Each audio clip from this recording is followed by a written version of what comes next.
So hey everyone, welcome back to one more video in the project series for project 1, which is our microservice and Angular based project. So in the last video where we left off was we went ahead and deployed the front end to an S3 bucket, and then we visualized the front end through the static website hosting property of the S3 bucket.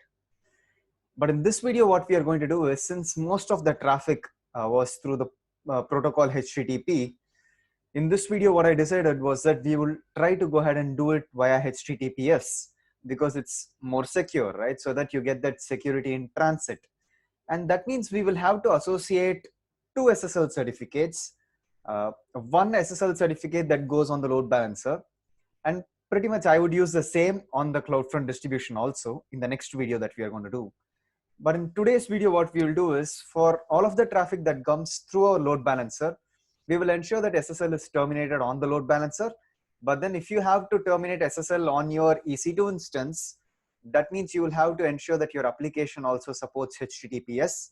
But for right now, we don't have to worry about the application because for us, even if it terminates on the load balancer, that's totally fine for right now. But just understand that if you have to terminate it on the EC2 instance, that means you need to associate an SSL cert on your application, giving the cert as well as the key files in order to ensure that your application itself runs on HTTPS. And then you can give the same certificate on your load balancer so that your load balancer also terminates on SSL and your target is also on HTTPS. But for right now, we will terminate our SSL on our load balancer. So for that, what we need to do is we need to create an SSL certificate in Amazon Certificate Manager and then associate the same with the load balancer. So let's get started and I'll show you as to how to do that. So this is actually covered in the ACM lecture, but then for right now, I'll show you as to how to do it with the load balancer. And in the next video, you will know as to how to do it with your CloudFront distribution. Okay. So let's get started. I'm already logged into my AWS account as the root user, as you can see on top. The first thing that I'm going to do is show you as to how to provision a certificate in Amazon Certificate Manager. So you can go ahead and get, a certificate manager from under security, identity, and compliance, or you can directly go ahead and search for it as ACM, or you can go ahead and click on services on top and search for it as ACM. So let's click on Certificate Manager. So this provides us free SSL certificates as well as wildcard SSL certificates. So you can see over here that I already have zerosinitiative.com that is already in the issued status, which I'm using.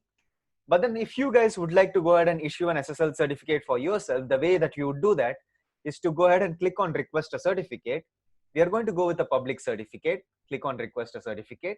And then for the domain name, if suppose the domain name that you have purchased is something along the lines of example.com, you can give example.com and also add another name such as star.example.com, where star can be replaced by any one sub-level domain name. So it can be website 1, website 2, website 3, and so on, something like that.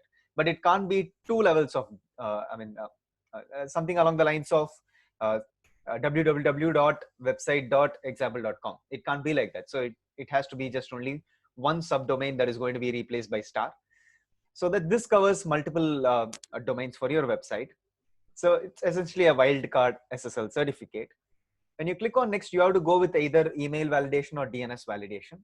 So if you're the owner of the AWS account, you can go with email validation. But if you have already purchased the domain name in Route 53 or in GoDaddy, you can go with DNS validation. And then what you have to do is you have to go ahead and enter the CNAME records for this particular SSL cert that you're creating. So I'll show you that. I'm just going to go with DNS validation. Click on next, click on review, click on confirm and request. So you can see over here, they give you some CNAME records and you have to take these CNAME records and paste it.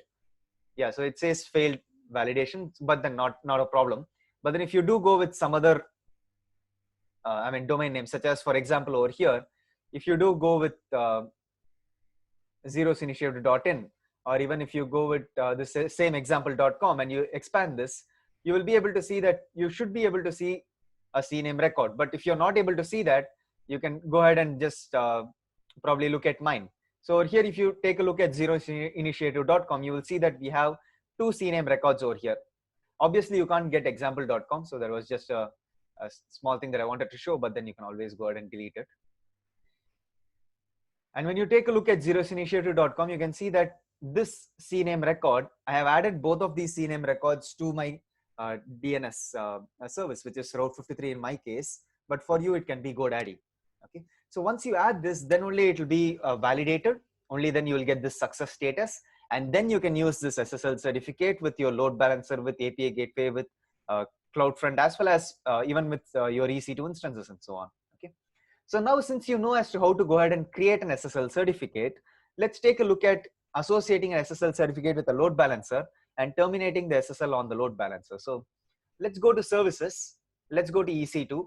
So from our previous lectures, we already do have a load balancer for our backend. So if you scroll down on the left side to the bottom, you will be able to see load balancers. And you already see this microservices ALB that you created before. So this microservices ALB right now has a listener which is only port 80. We don't have a 443 listener. We do only have an 80 listener, which is on port 80, which is HTTP. But then we can go ahead and create a HTTPS listener that redirects to the same target group, wherein we will be able to terminate the SSL on the load balancer. So let's get started by creating this. So let's go ahead and add this listener. So you can go ahead and choose HTTPS, which is on port 443. The action that we are going to do is we are just going to go ahead and forward it to the default target group. But later I'll show you as to how to add an extra rule for the app / moving it to the student service target group. And for the default SSL certificate, I'm going to choose mine from ACM, which is also a wildcard, as well as a certificate that I can use for zerosinitiative.com. Okay, so the security policy that you have to think about depends on the different ciphers that you're going to support. So according to AWS documentations, the best recommendation is to go ahead and use the ELB security policy 2016-8 security policy for your load balancer. It supports all of the cipher suites. It also supports perfect forward secrecy. So let's go ahead and click on save. Okay, so our listener has been added. So the next thing it shows over here, one thing to note, very crucial, is that once you add a HTTPS listener, if you click on this, you'll be able to see that we don't have a security group for port 443 opened up. So what we are going to do is we are going to click on description, scroll down, and then open up the security group in a new tab. So this security group right now has only port 80 open. So let me just choose the security group. In the inbound rules, you should be able to see that it has only port 80 open. But what we are going to do is we are going to open up port 443 for the load balancer so that people can access it over the HTTPS protocol. So let's click on HTTPS from anywhere, click on save. Okay, so now when you go back over here and you do a small refresh, you should be able to see that that warning symbol has gone. Now you're able to go ahead and redirect it on port 443. But then we still haven't added our rule, which is our path-based routing. And the way to do that is for your listener, you have to go ahead and click on view and edit rules. And let's add a new path-based rule over here. So let's add a new rule.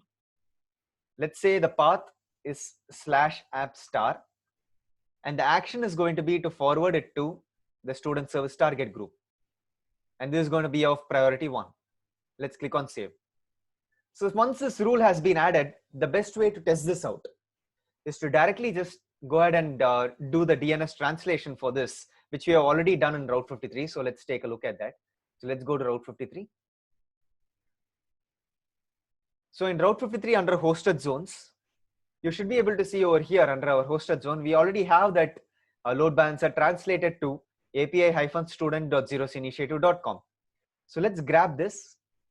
Before this, it wasn't supposed to work on HTTPS, but right now, if you try it with /app_students and you hit enter, it displays the data, but it still says it's not secure because this is on HTTP. But if you go over here and manually type HTTPS, it should work. Brilliant, it works. And let's take a look at the certificate. And you can see the certificate status is valid. You can see over here it's issued by zerosinitiative.com, which is nothing but issued by Amazon through Amazon Certificate Manager. So right now we have SSL on the load balancer. So in the next video, what I'm going to show you is, instead of using the HTTP endpoint for our backend in our Angular application that we did in the previous lecture, we are going to use the HTTPS endpoint for our backend. So that then when we go ahead and request it from CloudFront, we are going to associate the same certificate in CloudFront, and CloudFront is going to fetch our object from S3, and then it's going to send the API request to the backend on HTTPS itself. So throughout this entire architecture, we are going to use HTTPS rather than HTTP. So right now the load balancer works on HTTPS. Let's also make CloudFront work on HTTPS. And also let's update our Angular application with the backend code to be of HTTPS request rather than HTTP request. So I'll catch you in the next section. I hope you did understand as to how to associate HTTPS on your load balancer with a certificate from ACM. Have a great day, guys. I'll catch you in the next one. Stay safe and take care.